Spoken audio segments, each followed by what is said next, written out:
हो सकता है कि आपको जब MBA की डिग्री मिल गई तो आपको लगे कि अब मेरी लाइफ सेटल हो गई है और अब मैं एक एडमिन बन गया हूँ और अब मुझे कोई स्ट्रगल नहीं है। अगर आप ये सोचते हैं तो आप कहीं ना कहीं गलत हैं, क्योंकि केवल डिग्री होना ही काफ़ी नहीं है। आपको 5 ऐसे स्किल आना बहुत ज़रूरी है जब आप MBA करके पास आउट होते हैं। अगर ये 5 स्किल आपके अंदर नहीं है ना तो आप ज़रूर से चैलेंजेस फेस करने वाले हो। सो मेक श्योर इस वीडियो को पूरा देखना, क्योंकि इस वीडियो में मैं आपको बताऊंगा 5 ऐसे स्किल जो हर एक MBA करने वाले व्यक्ति यानी हॉस्पिटल एडमिनिस्ट्रेशन वाले व्यक्ति के अंदर होना बहुत ज़रूरी है। तो चलो वीडियो शुरू करते हैं।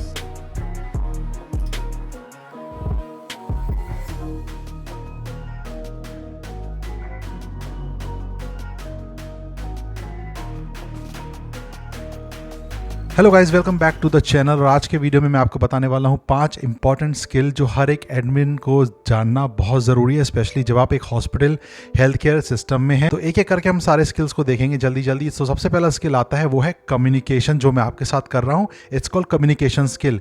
कम्युनिकेशन स्किल एक बहुत ही अहम रोल प्ले करता है हेल्थ केयर सेक्टर में, क्योंकि देखो जब आप हेल्थ केयर में काम करते हो, आपका जो लोगों से इंटरेक्शन होता है, आप हर दिन नए नए पेशेंट से मिलते हो, हर दिन नए चेहरों से मिलते हो, नए लोगों से मिलती हो, क्योंकि हॉस्पिटल में कोई एक ही व्यक्ति बार बार तो नहीं आता। हर बार, हर दिन, हर सेकंड, हर मिनट पे एक नया व्यक्ति, एक नया चेहरा, एक नई लैंग्वेज, एक नए शहर, एक नए देश से आता है, जिसको आपको कम्युनिकेट करना पड़ता है, बात करना पड़ता है। तो ऐसे में अगर आपके पास कम्युनिकेशन स्किल नहीं है तो आप बहुत स्ट्रगल करोगे। नाउ कम्युनिकेशन स्किल में मैं बता दूं मैं किस तरह की बात कर रहा हूं, कि लैंग्वेज स्किल हो सकता है, एक लैंग्वेज बैरियर हो सकता है। तो इसलिए बहुत ज़रूरी कि आप इंग्लिश आपको आना ज़रूरी है। इंग्लिश होना चाहिए और हिंदी, ये दो सबसे इंपॉर्टेंट भाषा है जो हम सभी को आती है। और इंग्लिश तो बहुत इंपॉर्टेंट है, क्योंकि ज़्यादातर मेजॉरिटी लोग जो अगर आते हैं, मान लीजिए कोई अगर डिफरेंट लैंग्वेज से भी आया है तो उनके पास ट्रांसलेटर होते हैं, और वो जो ट्रांसलेटर है वो हो सकता है आपसे इंग्लिश में बहुत ईजिली कम्युनिकेट करें, क्योंकि इंग्लिश जो है मेजॉरिटी जो है आज के समय पे इंग्लिश बोलती है। तो इंग्लिश बहुत ही इंपॉर्टेंट है, आपको सीखना है। कम्युनिकेशन में भी आपको बहुत सारी चीज़ें आनी चाहिए, जैसा कि आप पेशेंट से कैसा कम्युनिकेट कर रहे हो, आप डॉक्टर से क्या कम्युनिकेट कर रहे हो, नर्स से आप क्या कम्युनिकेट कर रहे हो, बिलिंग डेस्क से आप क्या कम्युनिकेट कर रहे हो। क्योंकि अगर ज़रा भी ऊंच नीच हुई है, ज़रा भी मिस्टेक होती है ना, तो पूरा सिस्टम बिगड़ जाता है, केओस हो जाता है। अगर आपका मिसकम्युनिकेशन हुआ, आप जैसे उदाहरण पे आपने डिस्चार्ज समरी बनाने के लिए बोला, तो डिस्चार्ज समरी बन गई, लेकिन वो डॉक्टर की डेस्क पर रखी हुई है, क्योंकि आपने उसके साइन नहीं कराया, जो क्योंकि वो साइन नहीं हुई तब तक वो नीचे अप्रूवल के लिए नहीं जाएगी।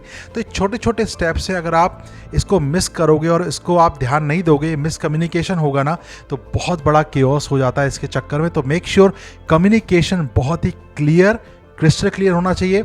लैंग्वेज भी आपको आनी चाहिए ताकि आपको कोई प्रॉब्लम ना हो। Number 2, decision making under pressure. ये एक एडमिन की स्किल है जो हमें आना बहुत ज़रूरी, जो सुपर स्किल, इंपॉर्टेंट स्किल होती है, वो है कि प्रेशर में कैसे आप कामली रहकर चीज़ों को डील करें और उसको ऑर्गेनाइज करें। अब अगर हम देखें तो रिसेंटली हम जानते हैं, अभी हमारे देश में, हमारे दुनिया में कोविड-19 आया था और केओस हो गया था, बेड नहीं थे, इमरजेंसी रूम फुल चल रहे थे, हम यहाँ तक कि OPD में भी ऐसे बाहर तक बेड लगे हुए थे, क्योंकि केओस हो चुका था। और ऐसे में वही एडमिन जो बहुत प्रेशर के अंदर भी कामली चीज़ों को ऑर्गेनाइज करे, वो सक्सेसफुल हो जाता है और वो हॉस्पिटल बहुत ही ऊंचे स्तर में चला जाता है। क्योंकि ये याद रखो, हेल्थ केयर में मैंने आपको हमेशा बताया है कि महीने 1.5 महीने में आपको ऐसे पेशेंट ज़रूर आएंगे जो केओस क्रिएट करते हैं, जो ज़बरदस्ती की बहस करते हैं पैसे कम करने के लिए, जो ज़बरदस्ती की वज़नदारियाँ दिखाते हैं, जो आपसे लड़ने की कोशिश करते हैं, लोकल होने का धमकियाँ देते हैं। तो ऐसे में बहुत केओस हो जाता है, और ऐसे में एक एडमिन की रिस्पॉन्सिबिलिटी है कि इस केओस में वो पैनिक नहीं करे, पर उसको बहुत कामली, पोलाइटली, हम्बली उसको डील करे। तो ये स्किल है जो बहुत इंपॉर्टेंट है हेल्थ केयर सेक्टर के लिए, क्योंकि ये केओस होता ही है, और स्पेशली बिलिंग में, डिस्चार्ज में तो ये केओस होना ही होना है।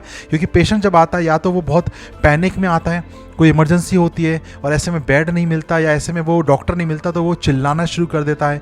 तो एडमिन को उस समय बहुत कामली चीज़ों को डील करना है, बहुत फ्रंट फेस आकर उन चीज़ों को ऑर्गेनाइज करना है। और या तो जब पेशेंट जाता है तो लेट होता है डिस्चार्ज में, तब वो केओस होता है।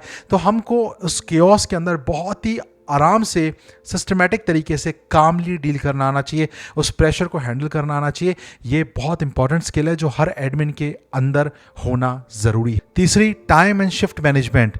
अब टाइम एंड शिफ्ट मैनेजमेंट भी एक बहुत इंपॉर्टेंट स्किल क्यों है?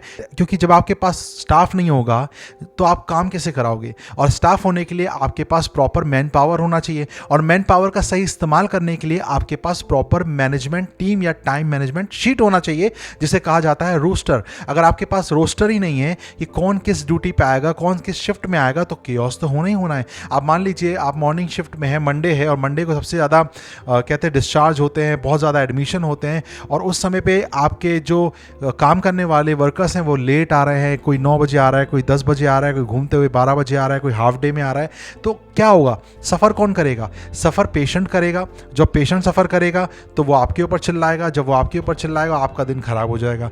तो आपको बहुत इंपॉर्टेंट इस बात को ध्यान रखना है कि you should manage proper time and proper man power, और बहुत सिस्टमेटिक तरीके से you have to manage the staff and the time.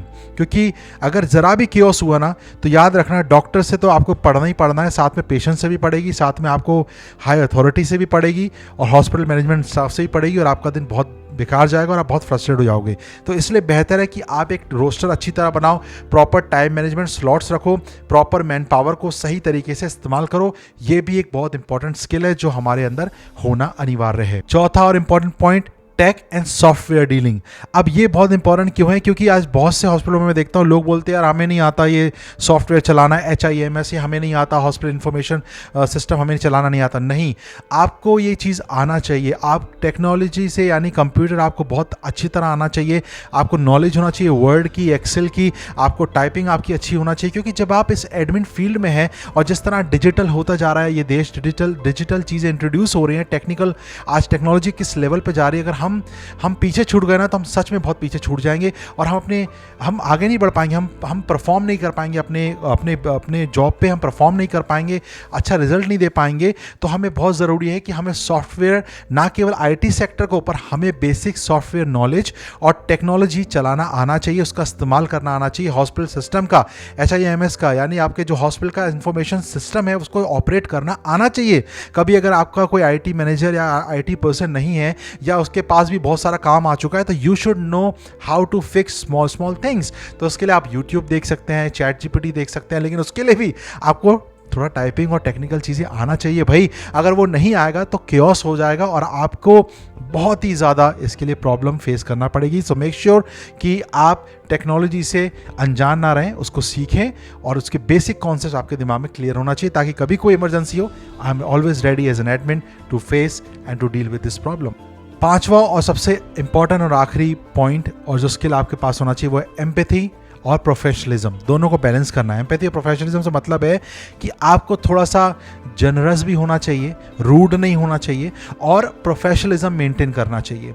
आपको पेशेंट जो आते हैं, वहाँ पे बहुत सारे ऐसे पेशेंट आते हैं जो बहुत ही ज़्यादा डिप्रेस होते हैं, निराश होते हैं, उनकी लाइफ में कोई अच्छा नहीं हो रहा था उनको कि हॉस्पिटल घूमने आ गए, नहीं, वो ऑलरेडी ब्रोकन है। तो you have to be empathy, you have to be generous to them. उनको आपको अच्छी तरह ट्रीट करना है, अच्छी तरह उनसे बात करना है। केवल हॉस्पिटल को, पेशेंट को एक बिजनेस की तरह नहीं देखना चाहिए। एटलीस्ट मैं बिल्कुल नहीं देखता था, इसलिए मेरी हमेशा रिपोर्ट अच्छी रही है कि पेशेंट जो है वो एक इंसान ही है। At the end of the day हमारा फर्ज बनता है, कर्तव्य बनता है, ना केवल एज एन एडमिन पर एक इंसान होने के नाते कि हम उसकी फीलिंग को समझें, उसके साथ उसको थोड़ा सा सपोर्ट करें, उसको हेल्प करें, मेंटली उसकी हेल्प करें।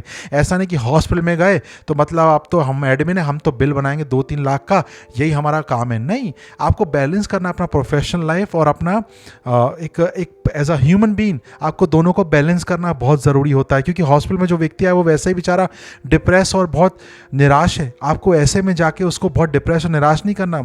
बहुत से पेशेंट आते हैं जो बहुत खुशी भी होती है, जैसे मान लीजिए बेबी आने वाला है, दे आर वेरी हैप्पी, तो उनके साथ आप खुश भी हुई है। आपका, मेरा कहने का मतलब है कि आप एज एन एडमिन हर लेवल में, हर तरीके से पेशेंट को खुश रखें, ताकि जब वो हॉस्पिटल आए तो उसको इस बात का एहसास ना हो कि मेरे साथ बुरा हो रहा है, मेरे को अच्छा नहीं लग रहा है, ये मुझे सिर्फ बिजनेस की तरह देख रहे हैं। या एक एडमिन को कभी भी पेशेंट को केवल एक पैसे छापने की मशीन नहीं देखना है, ह्यूमन की तरह देखना शुरू करें, रिस्पेक्ट करें और कंपैशन को दिखाएं, और ये भी एक स्किल है जो आपके अंदर होना चाहिए। साथ ही में प्रोफेशनलिज्म मेंटेन होना चाहिए। ऐसा भी नहीं कि आप बिल्कुल चढ़नों पे फैल गए, ऐसा वाला भी नहीं होना चाहिए।